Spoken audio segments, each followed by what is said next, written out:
Shalom, senang sekali dapat berjumpa kembali dalam program Bible Study Online CK7, di mana hari ini kita akan memasuki kitab yang baru, yaitu kitab Pengkhotbah. Seperti kita ketahui bahwa firman Allah itu bertujuan untuk membawa kita kepada kehidupan yang kekal. Tetapi untuk menuju kepada kehidupan yang kekal, selama kita masih ada di dunia ini, Tuhan menuntun dengan firman-Nya supaya hidup kita adalah menjadi hidup yang berkenan kepada Tuhan, dapat kita nikmati, berbahagia, bersukacita, diberkati, dan menjadi berkat bagi banyak orang. Nah, kitab Pengkhotbah ini membawa kita kepada kehidupan sejati seperti yang Tuhan kehendaki. Nah, sebelum kita membaca di pasal yang pertama ini dari kitab yang baru ini, mari kita datang kepada Tuhan. Kita minta Roh Kudus mengurapi kita. Biar apa yang kita baca dan kita renungkan dapat kita ambil manfaatnya, mengubah hidup kita menjadi baru.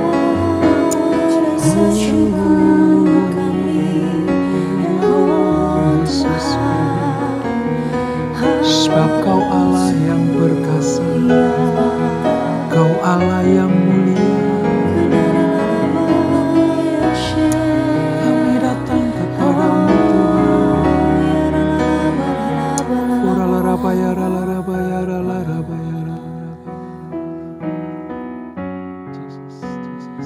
Hanya dekat kasih-Mu Bapa,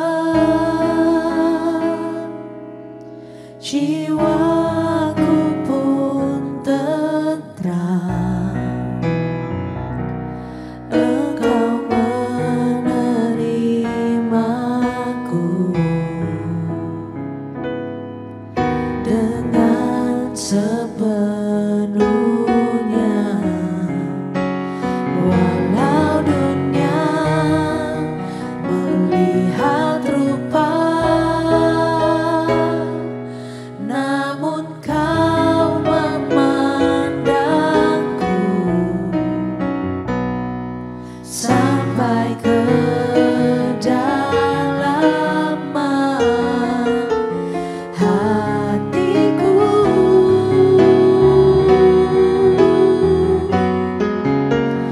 Tuhan, inilah yang ku tahu, Kau mengenal hatiku jauh melebihi semua yang terdekat sekalipun. Tuhan, inilah yang ku mau, Kau menjaga hatiku supaya kehidupan memancar senantiasa.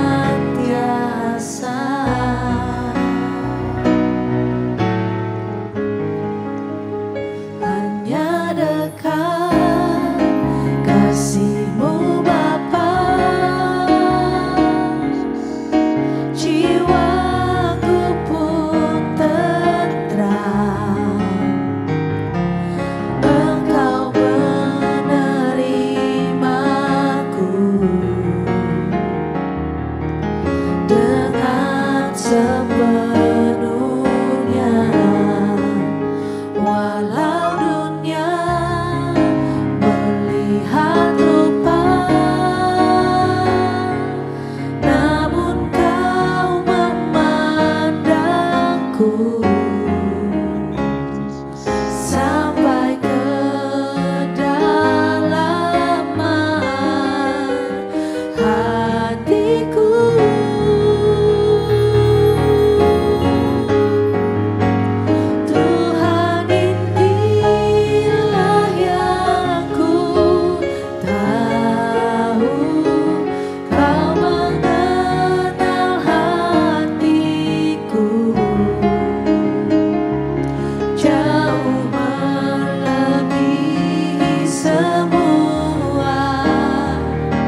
Kami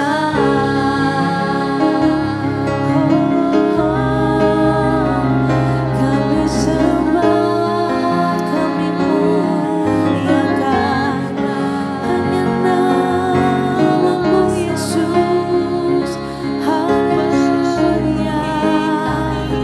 Kurialalabaya shanaralabaya, kinaralabaya shanaralabaya, kinaralabaya shanaralabaya. Ku telah mati dan tinggalkan cara hidupku yang lama. Semuanya sia-sia dan tak berarti lagi. Hidup ini ku letakkan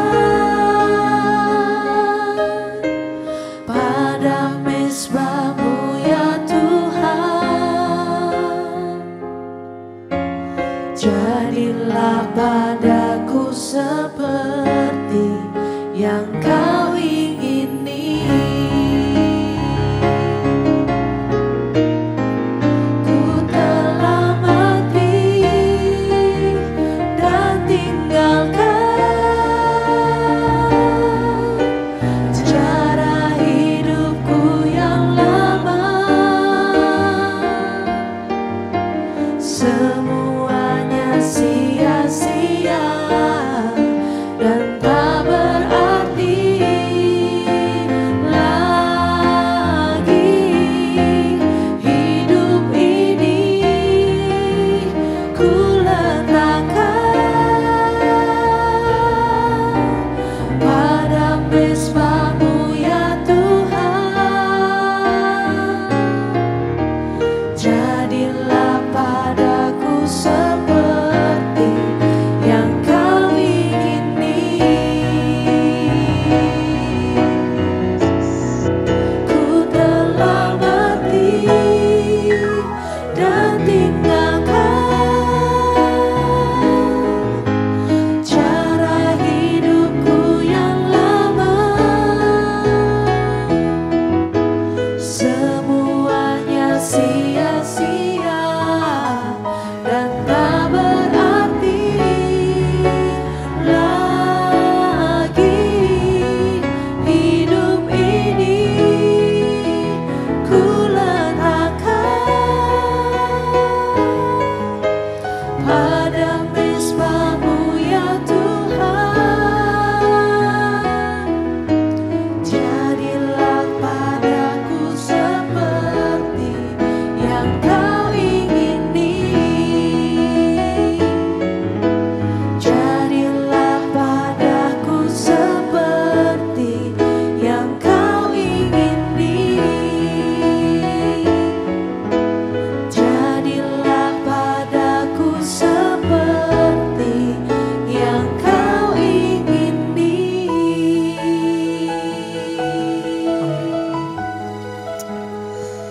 Terima kasih ya Bapa untuk hadirat-Mu, lawatan-Mu, jamahan-Mu, sehingga kami mengerti bahwa hidup kami ini adalah hidup anugerah dari Tuhan.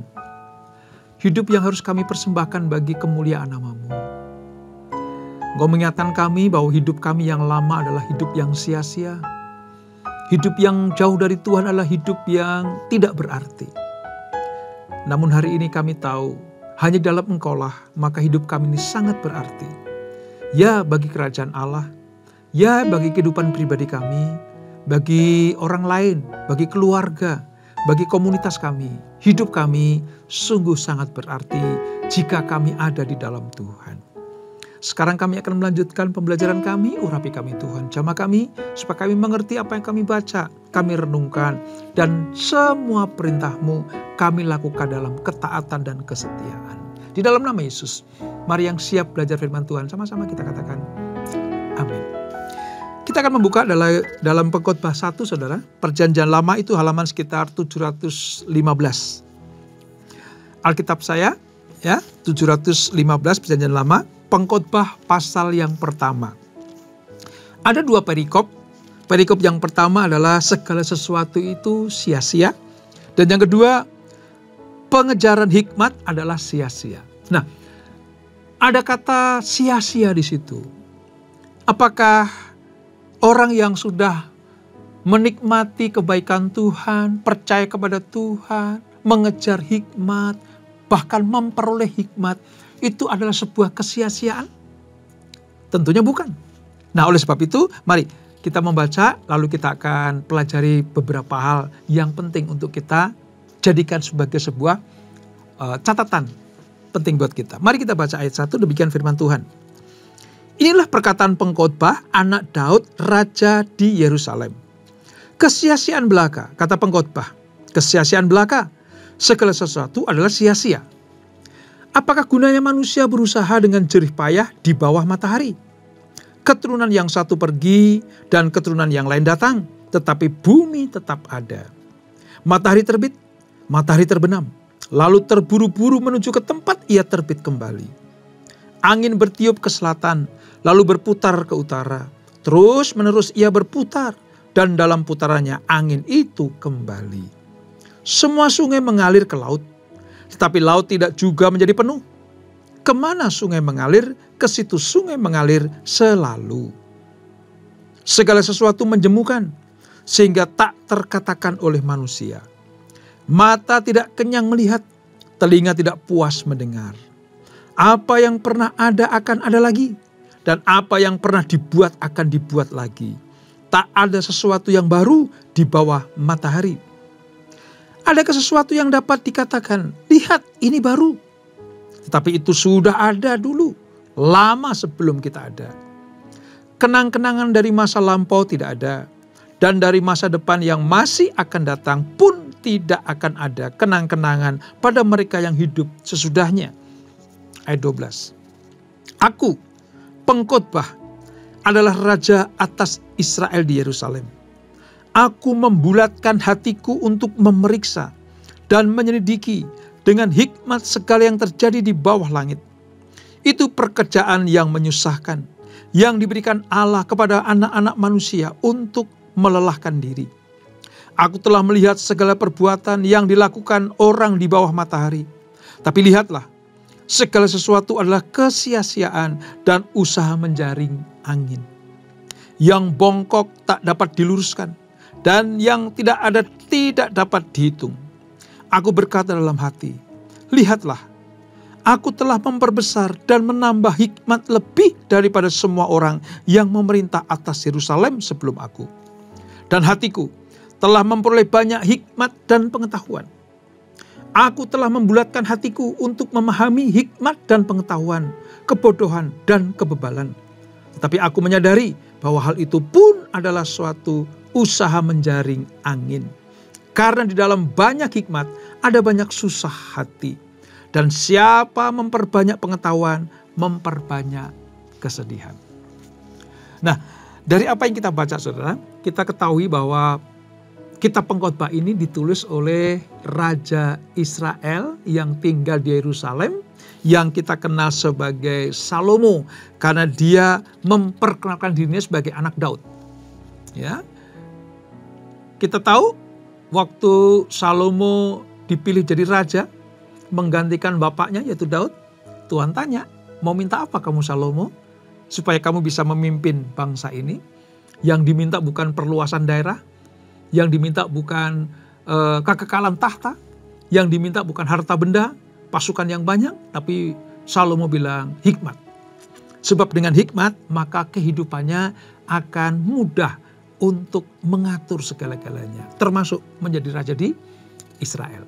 Nah, itulah sebabnya mengapa pengkhotbah ini digolongkan sebagai firman Tuhan untuk mengingatkan kepada manusia bahwa segala sesuatu di luar Allah itu adalah sia-sia. Hikmat itu penting, pengetahuan itu penting, ya. Kepandaian itu perlu kita cari. Tetapi di luar itu kalau tidak pakai hikmat, maka segala sesuatu adalah sia-sia. Nah, mari kita akan belajar saudara, bahwa inti kitab Pengkhotbah itu yang pertama adalah hidup tanpa Allah adalah kehidupan yang tidak berarti. Ini landasan utama mengapa banyak sekali nanti kata sia-sia itu muncul. Sebab bagi pengkhotbah, penulis pengkhotbah ini yaitu Salomo, bahwa hidup tanpa Allah itu adalah hidup yang tidak berarti. Kalau kita melihat kehidupan kita, kalau kita melihat kehidupan orang lain, ya, kadang manusia punya kehidupan yang tertata rapi, punya tujuan. Tapi juga ada manusia yang hidupnya sembarangan, ya. Entah itu yang sembarangan atau tertata rapi, kalau tidak menyertakan Tuhan di dalamnya, tanpa Allah di dalamnya, maka semuanya itu adalah sia-sia. Semuanya akan terjadi. Waktu akan berjalan. Matahari akan melakukan tugasnya dengan setia. Semuanya dapat kita lihat dengan keteraturan. Tetapi sekalipun yang teratur itu, sekalipun yang rapi itu, dapat kita lihat dalam keindahannya.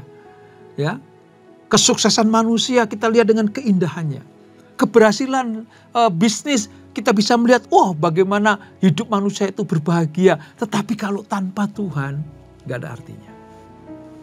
Ini yang harus kita perhatikan. Itu yang pertama. Yang kedua, saudara, kitab Pengkhotbah memiliki inti begini. Manusia, ya, kita ini memerlukan dimensi ilahi di dalam menjalani hari-hari kita. Apa maksudnya dimensi ilahi? Dimensi ilahi itu begini. Kita berjalan bukan hanya dengan cara pikiran kita saja. Bukan dengan pandangan mata manusia saja. Bukan dengan ukuran-ukuran manusia yang ditetapkan sebagai sebuah puncak keberhasilan. Tetapi dimensi ilahi itu artinya kehidupan manusia seperti yang Tuhan mau. Seperti sudut pandang Allah. Penilaian Allah. Kalau hanya pakai dimensi manusia, maka orang yang disebut orang berbahagia itulah orang yang kaya raya. Kalau dimensinya dimensi dunia, maka orang yang disebut sebagai orang yang sukses adalah mereka yang memiliki segala harta benda yang melimpah. Itu kalau dimensi manusia. Tapi dimensi Allah berbeda. Dimensi Allah itu begini, apa yang tidak dilihat oleh manusia, apa yang tidak bisa dirasakan bahkan dihitung oleh manusia, tapi itu menjadi bagian dari berkat Allah buat kita, itu dimensi Allah. Contohnya, ada orang yang mungkin harta bendanya tidak terlalu banyak. Ya, hidupnya ya cukupan, pas-pasan. Ya. Miskin sekali juga tidak. Kaya raya pun tidak. Tetapi kalau dia mampu mengucap syukur kepada Tuhan atas apa? Kesehatan, perlindungan, penyertaan, kerukunan rumah tangga, kasih mesra dalam keluarga.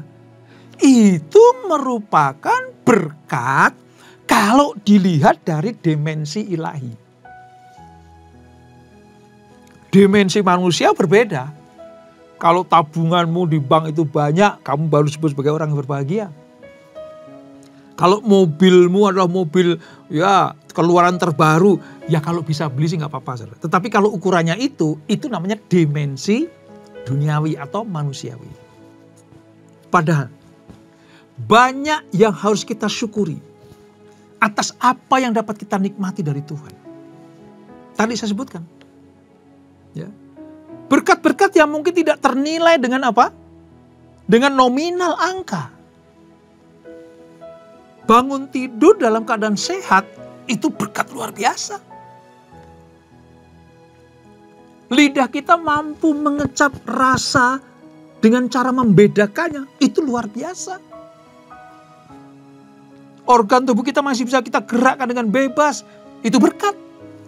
Jadi yang ingin saya katakan begini, manusia perlu dimensi ilahi.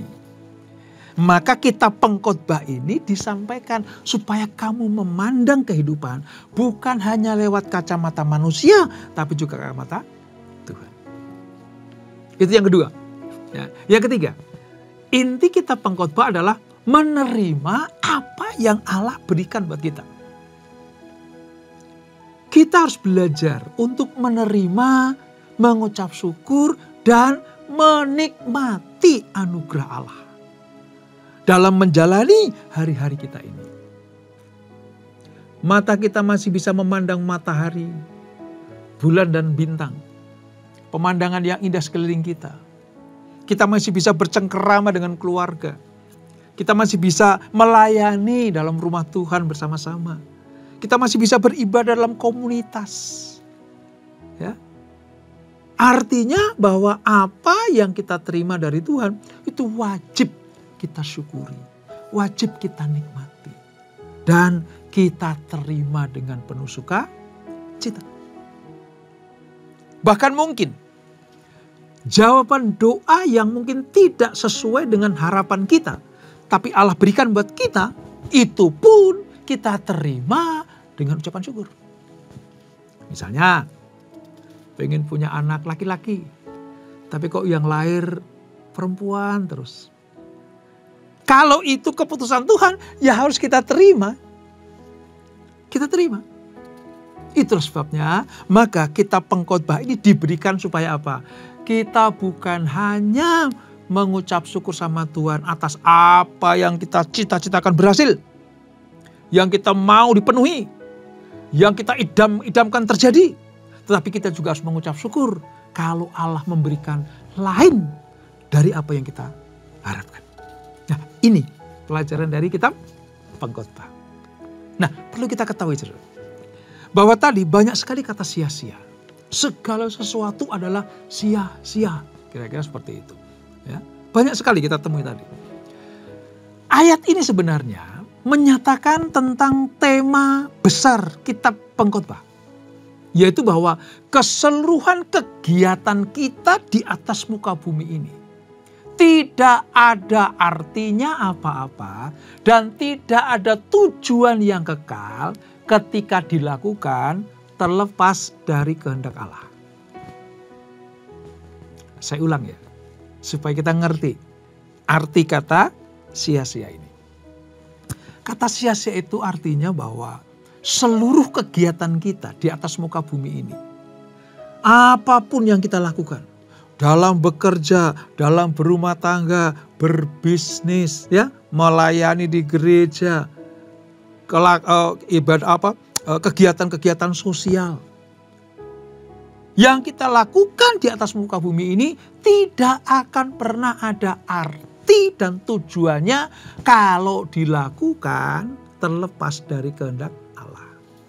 Jadi dapat kita simpulkan bahwa semua yang kita lakukan, yang kita perbuat, bahkan kesuksesan kita, semuanya itu harus ditujukan kepada kehendak Tuhan. Persekutuan kita dengan Tuhan, kegiatan-kegiatan kasih kita kepada Tuhan dan sesama di dalam kehidupan kita ini harus betul-betul ada di dalam kehendak Tuhan. Artinya semua hal dari bangun pagi nanti sampai tidur kembali, semua yang kita lakukan harus atas kehendak Tuhan. Sebab kalau tidak, pengkhotbah mengatakan sia-sia semuanya. Loh, ini yang ngomong saudara, yang bicara itu Salomo. Salomo itu kurang apa saudara? Kekayaan, gak ada tandingnya. Raja Israel gak ada yang bisa nandingin kekayaan Salomo. Ketenaran, Raja Israel bahkan bapaknya sekalipun saudara, untuk urusan hikmat loh. Daud sekalipun urusan hikmat kalah sama Salomo. Raja yang dipuja-puja oleh rakyat dan raja-raja tetangganya, bahkan orang-orang jauh dari Israel, Salomo jagoannya. Urusan wanita, urusan asmara, urusan duniawi, jagonya. Nah, kalau Salomo mengatakan semua yang aku lakukan itulah sia-sia, artinya dia sadar bahwa kesuksesanku, ketenaranku, keberhasilanku, daya tarikku, ya, karismaku, hikmatku, itu kalau tidak berjalan di dalam kehendak Allah, sia-sia. Ini saudara, kita mendapatkan sebuah pelajaran yang luar biasa dari seorang raja yang tenar, raja yang agung, raja yang terkenal, raja yang hikmatnya tak tertandingi.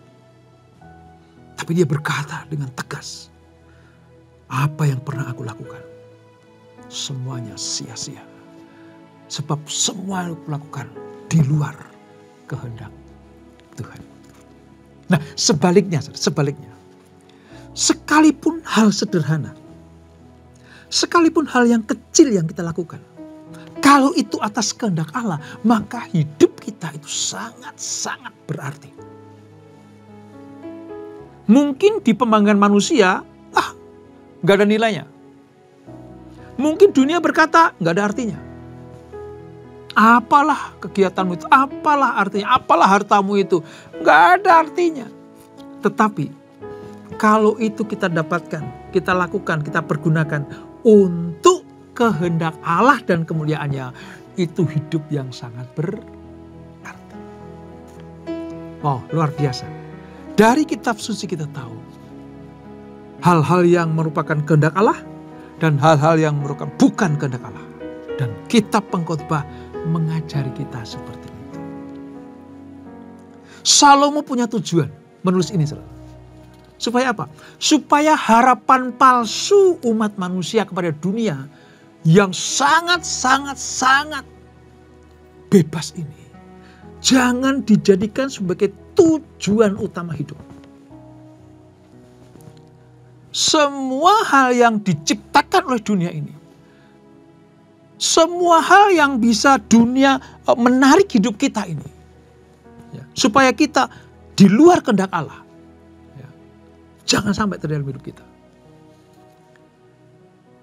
Salomo berharap pembaca kitab Pengkhotbah itu melihat bahwa kenyataan-kenyataan yang serius dari kejahatan, ketidakadilan, bahkan kematian, itu semua akan dialami manusia. Artinya begini, jangan pikir kamu kalau udah punya harta banyak, jangan pikir kalau kamu sudah punya rumah yang besar, jangan pikir kalau kamu sudah berhasil dalam bisnismu, kamu gak punya masalah. Kamu gak punya problem. Sebesar apapun, sehebat apapun kita, setenar apapun kita, sesukses apapun kita tetap manusia biasa. Suatu kelak nanti semuanya akan kita tinggalkan. Dan pada akhirnya kita akan bilang semuanya sia-sia. Pengkhotbah dengan tegas menyatakan bahwa hanya bersama dengan Allah lah, hal-hal yang dipergunakan untuk Tuhan lah, itulah yang membuat hidup kita sangat berarti. Puji Tuhan, saudara, yang nulis ini Raja Salomo. Kalau yang nulis itu misalnya ya orang-orang biasa yang nggak tahu, yang nggak punya apa-apa. Kalau yang nulis ini orang yang nggak punya, nggak dipandang sebagai orang yang sukses gitu. Ya buat apa kita percaya? Tapi ini yang menulis adalah orang yang sudah kenyang dengan segala sesuatu yang dunia bisa berikan. Bahkan apa yang Allah berikan kepadanya. Tapi sekalipun Allah memberikan segala sesuatu kepadanya, dunia menyediakan apapun yang dia pengen atau inginkan. Kalau di luar Tuhan itu dilakukan, dinikmati, semuanya sia-sia. Di dalam pencapaian kehidupannya, Salomo sang pengkhotbah ini berkata, kalau urusan sukses, kau lihat aku. Kalau urusan berhasil, kau lihat aku. Kalau urusan hikmat, kau lihat aku. Kalau urusan dikagumi oleh semua manusia, lihatlah aku. Semuanya ada padaku. Tetapi aku berani berkata, itu semuanya sia-sia kalau tidak aku lakukan atas kehendak Tuhan. Sebab hidup yang terlepas dari Allah itu hanya menghasilkan kebahagiaan semu. Catat baik-baik, saudara. Ada kebahagiaan yang sejati. Jika apa? Jika hidup kita ada di dalam Tuhan. Tapi ada kebahagiaan semu. Seolah-olah kita bahagia, pada sesungguhnya tidak. Seolah-olah kita bersukacita, padahal tidak. Sebab sukacitanya, kebahagiaannya adalah sia-sia. Dari sini kita bisa punya pengharapan bahwa sekalipun kita tidak memiliki kekayaan, harta ya seperti orang lain, tapi kalau hidup kita pergunakan untuk kemuliaan nama Tuhan, maka hidup kita adalah hidup yang sangat berarti bagi kerajaan Allah, bagi hidup kita sendiri, bagi keluarga, dan bagi sesama. Nah, untuk bisa hidup keluar dari kesia-siaan, pergunakanlah waktu, tenaga, harta, kepandaian, kecerdasanmu, hidupmu. Bahkan Roma berkata, tubuhmu persembahkanlah kepada Tuhan. Maka hidupmu adalah hidup yang berkenan pada Tuhan. Bahkan Roma berkata, itu adalah ibadah yang sejati. Puji Tuhan, kita belajar kitab yang luar biasa ini. Kita ngerti sekarang bahwa kalau kita ada di dalam Tuhan, semuanya indah. Mungkin tidak seperti yang didambakan oleh manusia, cuma dapat sekecil, sedikit, gak berpengaruh. Tapi kalau dalam Tuhan, itu indah luar biasa. Oke, saya akan tutup dengan sebuah pengertian seperti ini, saudara. Sebenarnya, kata sia-sia ini, jika diterjemahkan dari bahasa aslinya, itu mengeluarkan kata hebel. Hebel. Saudara tahu? Hebel. Nah, hebel ini sebenarnya seperti hembusan nafas. Sesuatu yang singkat. Seperti hembusan nafas. Hebel. Maka merujuk kepada kata Habel. Habel itu dari akar kata hebel. Artinya sebenarnya hidup sehembusan nafas. Maka dalam kitab Kejadian, usia Habel itu artinya muncul, mempersembahkan korban lalu dibunuh. Seolah-olah hanya hidup sehembusan nafas. Keluar kata Hebel, namanya Habel. Nah, dari kata Hebel atau Habel ini muncul kata sia-sia. Dan ini artinya bahwa hidup kita di dunia ini hanya sehembusan nafas. Sehembusan nafas. Ya ada yang 70 tahun, ada yang 50 tahun, ada yang 40 tahun, bahkan ada yang 1 bulan, ada yang 100 tahun. Tapi semuanya itu terbatas, hanya sehembusan nafas. Makanya menumpuk harta di dunia ini, mengejar ketenaran dengan susah payah, mencari harta yang sampai tidak kenal waktu, itu merupakan kehidupan yang sia-sia karena hidup kita hanya sehembusan nafas. Maka kalau kita pelajari nanti, kita pengkhotbah sampai akhirnya, kita tahu, kita diajar supaya apa? Sekalipun hidup kita hanya sehembusan nafas, kalau kita pergunakan untuk kemuliaan Tuhan, maka hidup kita menjadi hidup yang sangat berarti. Oleh sebab itu, pesan firman Tuhan dapat kita pelajari dari pasal 1 kitab Pengkhotbah ini. Ayo, pergunakan dengan baik umur hidup kita yang hanya sehembusan nafas. Hebel, pergunakan untuk kemuliaan nama Tuhan. Supaya apa? Kapanpun kita keluar dari dunia ini, berpindah ke tempat yang kekal, itu surga yang mulia. Di sanalah kita menikmati kehidupan yang tidak ada kata sia-sia. Pergunakan waktu yang ada, pakai untuk kemuliaan nama Tuhan. Jadilah saksi Kristus. Jadilah domba-domba Allah yang siap untuk menjadi saksi Kristus, melakukan amanat agung. Apapun yang kita lakukan, semuanya kita pergunakan untuk kemuliaan nama Tuhan. Dan itulah pengkhotbah pasal yang pertama. Kita berdoa. Bapak, terima kasih untuk pelajaran hari ini. Kami diajarkan lewat Salomo, sang pengkhotbah, anak Raja Daud, Raja Yehuda, kerajaan selatan yaitu Yerusalem. Dia berkata bahwa pencapaianku, keberhasilanku, kekayaanku, ketenaranku sia-sia kalau bukan atas kehendak Tuhan. Kalau tidak aku lakukan untuk kemuliaan nama Tuhan. Kalau seorang yang besar seperti ini memperingatkan kami semuanya, pasti punya tujuan. Supaya hidup kami, sisa-sisa waktu kami di dunia ini, kami pergunakan untuk kemuliaan nama Tuhan. Sebab hanya sehembusan nafas, Hebel, itulah sebabnya kami mau maksimalkan dengan sebaik-baiknya. Terima kasih Bapak, terima kasih untuk pelajaran hari ini. Sebelum kami berpisah, kami siapkan hati kami terima berkat yang daripada kekasih Kristus akan hatimu kepada Tuhan. Terimalah berkat kasih anugerah dari Allah Bapa yang berlimpah-limpah di dalam anak yang tunggal Tuhan Yesus Kristus, dan persekutuan yang manis dalam Roh Kudus menyertai kita semuanya.